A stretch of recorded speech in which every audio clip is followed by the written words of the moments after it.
Hola, queridos amigos del ADN de la historia, soy Benito Taibo y me encuentro con mi querida Isabel Revuelta. Hola, ¿qué tal? Y mi querido Alejandro Rosas. ¿Qué tal?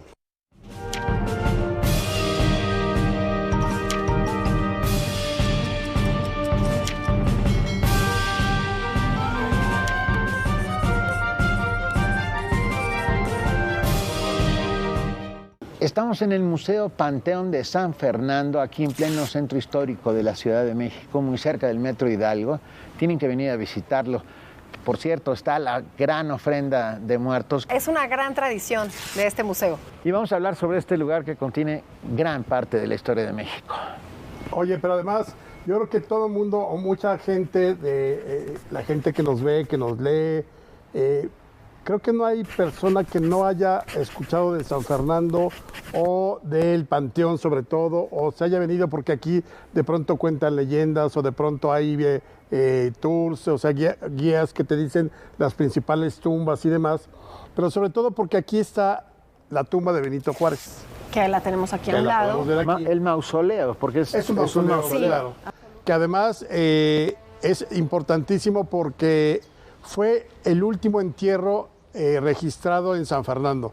Una vez que lo sepultan a él en julio de 1872, después de ahí ya se cerró y tomó su lugar porque este fue el gran panteón de la época liberal, de la mitad del siglo XIX hasta 1870 aproximadamente. Y entonces terminó una época con Benito Juárez, pero ahorita iremos contando muchas de sus historias. Una, creo que me parece muy importante, aquí pueden venir a ver a los masones cada 18 de julio en el aniversario luctuoso de Juárez y el 21 de marzo el natalicio, la gran logia del Valle de México. Increíble. Y la historia de los panteones, obviamente, cuando empieza el siglo XVI, cuando empieza cuando termina la conquista, pues claro, todas las órdenes mendicantes, todas las órdenes que fundan conventos ponen su camposanto. Todas las iglesias tenían un camposanto primero los frailes de su orden eran enterrados en ese camposanto y poco a poco fueron abriéndose a la comunidad. Eso es lo que sucede aquí en San Fernando. Estamos juntos a un templo que fue parte de un colegio que se llama el Colegio de San Fernando. Es una filial de los franciscanos, es una parte de la orden de los franciscanos, que en el siglo XVIII terminan este colegio. Era tan grande, me comentabas, Alejandro, que en el corte que incluso las huertas de San Hipólito y de San Fernando se juntaban. Toda la colonia Guerrero es parte de ese colegio y lo que se hacía era enseñar la religión. Es una era un vocación. Colegio se llamaba tal cual Colegio de Propaganda Fide. Exacto. Es decir, de propagación de la fe. Aquí preparaban a los frailes para que luego fueran a las provincias del norte, al septentrión, digamos, Nuevo México, toda esta parte que luego iríamos a perder con los norteamericanos, a llevar la fundación, llevar el evangelio. Muchos de ellos murieron y había 3 colegios de propaganda fide de los franciscanos.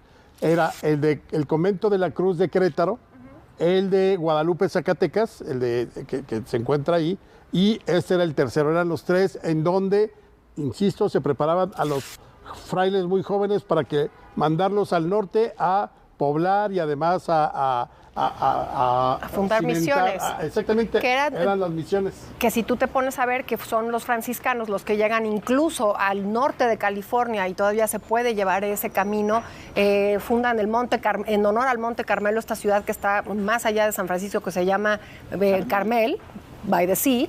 Te das cuenta lo que hicieron en cuestión de misiones estos franciscanos. Y entonces este cementerio, que no era el único que se empieza a abrir a la población, hubo una gran epidemia, hubo 2 grandes epidemias de cólera y de viruela en los 30, 32. 33 fue la por ahí, y 1850. Entonces, este lugar, pero no crean que era cualquier cementerio, Benito, era el cementerio digamos, de postín, porque mientras pagabas 8 pesos en Santa Paula, que está muy cerca de aquí también, aquí se pagaban 50 pesos oro para que tú fueras enterrado en este lugar. Pero, lo considero yo, a ver si están de acuerdo, como el gran cementerio de la República Laica. Es curioso, si ustedes ven el alrededor, los mausoleos, las tumbas, los nichos, hay una ausencia de cruces. No hay cruces, hay muy pocas cruces. Fueron removidas, Benito. Bueno, fueron, por eso fíjate qué bueno que lo dices, qué bueno que lo dices, porque claro, la primera mitad del siglo XIX era un cementerio de postín. Sí, incluso, los Landa, los Escandón, claro, todos los voy a contar ricos. Una historia que me sorprendió muchísimo el día que llegué la primera vez a este panteón y vi el apellido Zurutuza. Ese apellido es de mi esposo, de mis hijos. Un poco vasco, de Anselmo Zurutuza. Anselmo Zurutuza muere en 1852 y es enterrado aquí porque la primera mitad de ese siglo XIX, ya en México independiente, Anselmo llega del norte de España, del País Vasco, y pone un negocio de diligencias de Veracruz a México. Y llega a ser tan grande su fortuna que incluso tiene su casa y su negocio en lo que hoy conocemos como el Palacio de Iturbide. Pero solamente gente de mucho dinero se podía enterrar aquí. Tenían cruces, había muchas cruces. Lo que dicen ustedes de que es un cementerio laico y liberal es posterior a la Reforma y posterior a que, gana la guerra de Reforma y que la intervención francesa termina también. Yo no sé si realmente, porque aquí lo que vemos no es un panteón típico, no es el de ves las lápidas acomodadas a lo largo, son prácticamente nichos. Y lo otro que ves son, ¿cómo dijiste? Mausoleos. O sea, no hay como la tumbita ahí de... Sí, son mausoleos y nichos, esencialmente. Exacto. Y están aquí están enterrados, o estuvieron enterrados. Aquí, frente a nosotros, está el mausoleo donde estuvo enterrado el general Ignacio Zaragoza, que luego ya sus restos fueron llevados a la ciudad de Puebla. También está allá arriba un nicho en donde estuvo enterrado Melchor Ocampo, que también fue trasladado a la rotonda de los hombres y las mujeres ilustres. Pero bueno, como eso, no tienen ni idea, estamos de verdad en medio de la república liberal más absoluta y más maravillosa. Oye, y el más famoso, el que todo mundo reconocemos y conocemos, es el que manda a hacer Porfirio Díaz a ese prócer tan grande que para él era y lo es, que es Benito Juárez, porque es posterior a la muerte de Benito Juárez. Benito Juárez muere en 1872 y en este mausoleo están también Margarita Maza y 4 de los hijos que mueren de esta pareja de los Juárez Maza.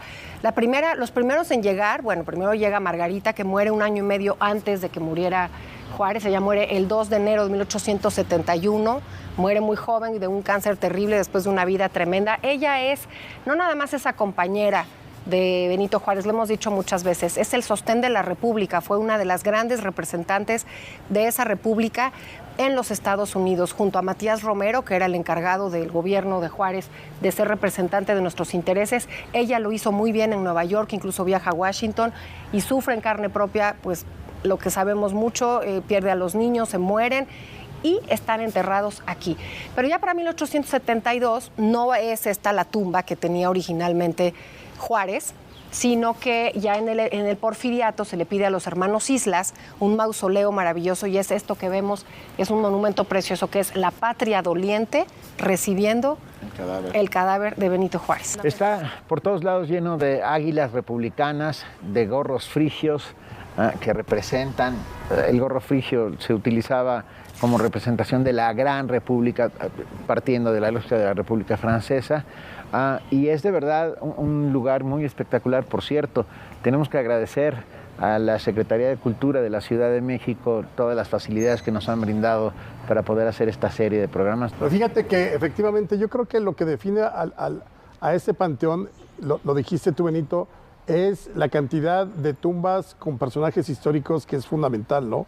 Por ahí estaban, por ahí están los restos que trajeron aquí de los mártires de Uruapan, que son los generales José María Arteaga y Carlos Salazar, que fueron ejecutados bajo la ley del 3 de octubre de 1865, que era una estupidez de Maximiliano, donde decía la ley que cualquier persona que ayudara a la defensa de la República, del modo que fuera, combatiendo con víveres, etcétera, iba a ser pasada por las armas.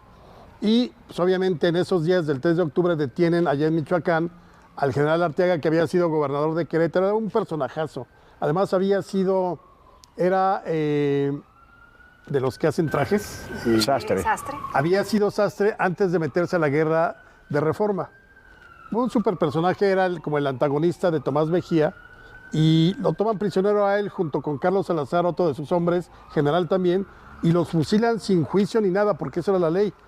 Ellos fueron fusilados en Uruapan, por eso se les conoce como los mártires de Uruapan, y los trajeron 4 años después, ya cuando había terminado la intervención francesa, se los traen para el Panteón de San Fernando, y aquí están, y dice en la lápida, como en muchas, restos, ¿no? Increíble.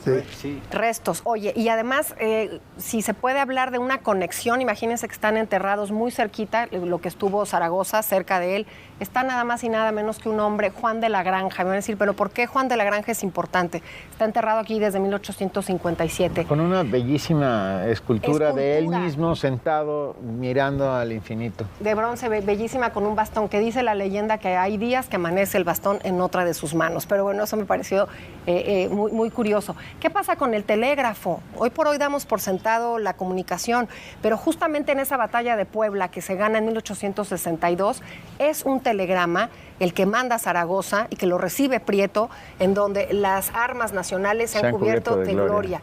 Y está justamente Juan de la Granja, fue el que introduce el telégrafo muy tempranamente en ese siglo XIX. Y aquí están, pero tumba con tumba. Fíjate que cuentan que Zaragoza ese día después, eran las 5:30, ya había caído el aguacero, ya iban en retirada los franceses, y entonces Zaragoza está eufórico y le dice al telegrafista, escríbale al señor presidente que nos chingamos a los franceses.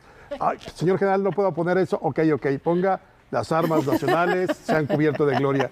Y así fue que quedó. Y es una serie, fue una transmisión prácticamente en directo de la batalla, porque los telegramas empiezan a mandarse desde Puebla desde las 10 de la mañana, y el último es el de las armas nacionales como a las 5:40 de la tarde de ese 5 de mayo. Que lo lee Prieto al pueblo desde la cornisa del edificio de Correos. Sí, si fue no apoteósica la Pero eso es un poco como la leyenda romántica. Es preciosa. Pero la leyenda romántica, eso está hecha en la historia. A ver, ¿tú crees que hayan escuchado? Varios sí. Sí, yo creo que sí lo recibieron con gran júbilo. Y yo hubiera estado ahí abajo celebrando enormemente. ¿Cómo inventan? Nadie inventó nada. Ahí están las crónicas de Prieto, que apoteósica el recibimiento. Prieto no lo cuenta, ¿dónde lo cuenta? No, bueno, no, a ver. Cuenta en El hijo del aguizote.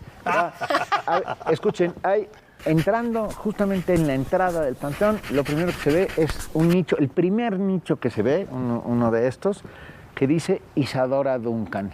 Isadora Duncan, la famosísima bailarina inglesa o francesa. No, inglesa, ¿no? La famosa que muere de una manera Tengo trágica. dudas si es norteamericana. Creo que también es norteamericana. Pero extranjera. Ok. El caso es que aparentemente ahí está su cuerpo, sus restos. Y no es cierto, ella está enterrada en Francia. ¿Por qué está esa lápida, ese nicho ahí? Y cuenta la leyenda. ¿Puedo contar la leyenda o va a ser romántica? No, pero si dices, estás partiendo bien, porque la leyenda cuenta... Bueno, la leyenda cuenta que Prieto se levantó, se subió a una cornisa del edificio de Correos y luego lo corroboraron los periódicos. Bueno, ella muere de una manera muy terrible manejando un Bugatti, que era un coche sin carrocería, o sea, descapotable. Y se enreda la bufanda con una de las llantas y muere ahorcada. El caso es que está enterrada en Francia, pero por lo visto un muy ferviente admirador de ella puso esa dicen, otra vez la leyenda, que fue Plutarco Elías Calles. Exacto, dice la leyenda. Dice claro. la leyenda. Y que cada año venía a ponerle flores. Oigan, pero ya tenemos que irnos a un corte y seguimos con las historias y las leyendas de los ilustres residentes Puñito. De este verdadera joya de cementerio. Gracias.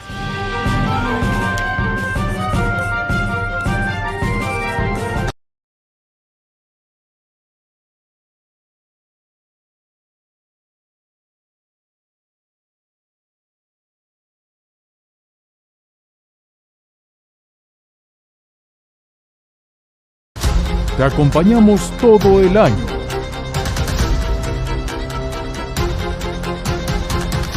Mantente bien informado a lo largo del día. En tus espacios favoritos. Somos tu central de noticias de confianza.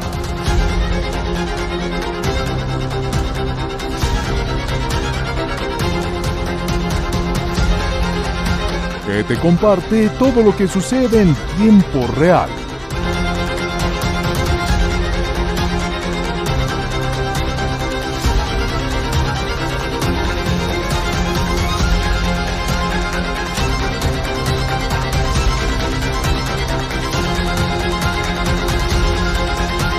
ADN 40. Siempre conmigo.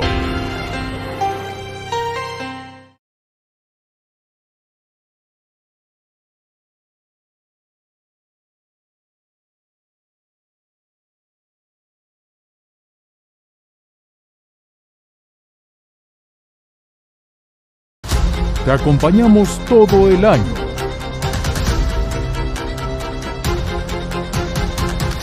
Mantente bien informado a lo largo del día. En tus espacios favoritos. Somos tu central de noticias de confianza.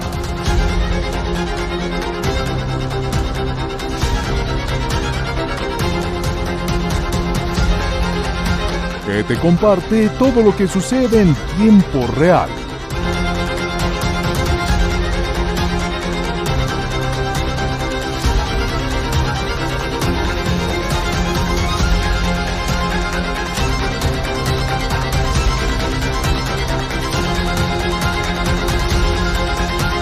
ADN 40. Siempre conmigo.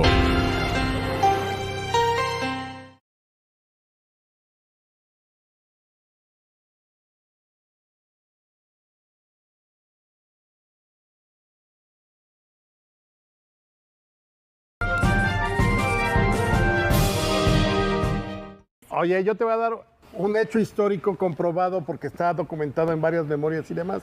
A lo que le gusta es la historiografía, a mí lo que me gusta es las historias. A mí las dos me encantan. Aquí en el Panteón de San Fernando no solamente hay héroes de la patria como Zaragoza, como Benito Juárez, como José María Arteaga y Carlos Salazar, por ahí estaba la tumba de otro de los importantes de la época de la Guerra de Reforma, Anastasio Parrodi, general, etcétera. Tomás Mejía. Ah, ahí va. El punto es que también hubo o estuvieron enterrados aquí enemigos de la República, que al final todo el mundo se vuelve ceniza, se vuelve polvo. No hay nada más democrático que la muerte. Y entonces aquí están enterrados dos personajes fundamentales en la historia del Segundo Imperio.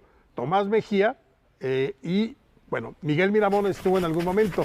Ellos dos, como ustedes saben, los fusilaron en el Cerro de las Campanas en 1867. Pero la historia que sucedió fue que una vez embalsamado Miramón, su esposa Concha Miramón, claro. Lombardo lo trae de la ciudad de Querétaro y lo sepulta aquí en el Panteón de San Fernando. De hecho, una de las primeras mausoleos con los que se topa uno al entrar a San Fernando es el de Miramón. Bueno, ¿qué sucedió? Pues, obviamente Concha Lombardo, su viuda, tiene que huir del país porque obviamente viene pues, toda la ola republicana, se va a ver si recibe algo de apoyo a Francia, etcétera, y va a regresar a México allá por 1896. ¿Y cuál no sería su sorpresa? Que se encuentra que a 3 metros, bueno, no sé, quizás sean un poquito más, 7 metros, está enterrado el archienemigo número 1 de Miramón. ¿Quién lo manda a fusilar? Benito Juárez. Claro. Y entonces lo que hace Concha Lombardo es exhumar a su marido, no se podía permitir que los dos estuvieran en el mismo camposanto, exhuma a su marido y se lo lleva a la Catedral de Puebla. Si ustedes vienen a San Fernando y ven la tumba de Miramón, es nada más el mausoleo, ya no hay nada ahí. Miramón se fue a Puebla y Juárez se quedó aquí con toda su familia. Y yo no lo llamaría Camposanto, lo llamaría Panteón Civil Republicano. Claro, bueno, pero los que sí murieron, sí, porque fíjate, pero ya, muchos murieron antes de, muchos están enterrados antes de esta resolución liberal. Todos estos liberales ya había sido secularizado el panteón. Sí. Eso es importante. Es que eso es interesante, porque además de que lo abren, digamos, la orden lo abre porque se necesitaba, por estas epidemias, acuérdense que no se podía incinerar, la religión no permitía incinerar a los cuerpos y necesitaban lugares para enterrar a todas estas personas de las epidemias. Y lo que me gustaría enfatizar sobre Concha Miramón, sobre Concepción Lombardo, es que no nada más estaba enojada porque ella, digamos, era muy importante, este cementerio era muy importante para toda esa, digamos, se sentían, no realeza porque no lo eran, pero sí eran hijos de esa patria, que era otra voz, porque incluso el padre de ella forma parte de ese proyecto constituyente de 1824. Y sí son los que no ganan la guerra. Si Miramón no hubiese sobrevivido... O sea, los que no ganan son los derrotados. En este caso son los derrotados. Entonces, no le parece correcto que si también la sangre y la vida de Miramón se dio por esta patria, estuvieran enterrados en el mismo lugar. Hacen una excepción porque el cementerio ya estaba cerrado y la excepción es Juárez. Ya no estaba abierto a ninguna... a ninguna cripta y a ningún nicho y a nadie más. Pero la excepción obviamente fue pero hubo para como Juárez. 10, porque Zarco, que tengo aquí a la izquierda, lo enterran en 69. No, Arteaga lo traen en 69. Pero se cierra en los 70 y tantos. O sea, meses después de que cerraron es cuando traen a Juárez. O sea, se hace una excepción para que entre Juárez, cosa que todavía le parece más terrorífica a Concha. Ya el corazón ya se lo había llevado a su casa, recordemos que lo tuvo muchos años, pero también ya reposa en el mismo lugar. Es muy creepy. Sí, claro, por supuesto. Francisco Zarco, el santo patrono de los periodistas laicos de este país, vamos a ponerle una flor en su tumba. Hay cosas curiosas dentro de este panteón. Hay toda una pared, la pared del fondo, que están solamente enterrados niños. O sea, son nichos de niños. Y hay algunos nichos francamente curiosos, como uno que tenemos por aquí atrás que dice simple, llana y crípticamente grupo de familia. O sea, vete a saber quiénes están ahí. Interesante. ¿Qué ibas a decir de Zarco? Una historia que es muy macabra. Resulta que cuando él fallece, él tiene un amigo muy cercano y de algún modo logra hacerse del cadáver. Y entonces, para el sepulcro, para todo el asunto del velatorio y demás, o las pompas fúnebres, mete en la caja de mortuoria piedras. Y entonces, como lo embalsamaron muy bien, el amigo se lo lleva a su casa y lo tiene más o menos como 3 o 4 meses. En la sala. No, a él lo siente en un escritorio. Wow. Entonces, pues, obviamente... Mejía estuvo en la sala. Alguien indagando... Que había cosas muy extrañas, y eso todo viene documentado en esta colección importante de los documentos, discursos y correspondencia de Juárez. En un momento dado, pues alguien se percata de que lo que habían sepultado aquí en 1869 eran piedras.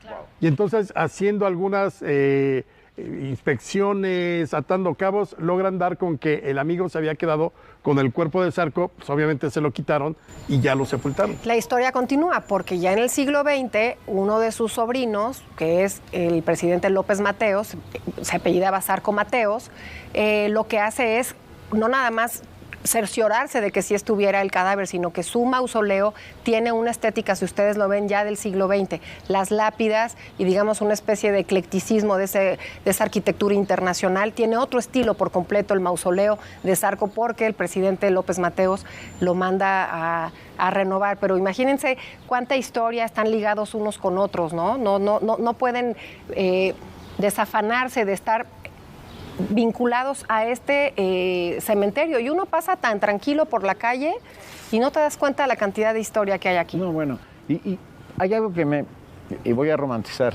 te lo advierto. Me encanta, Benito. Venga.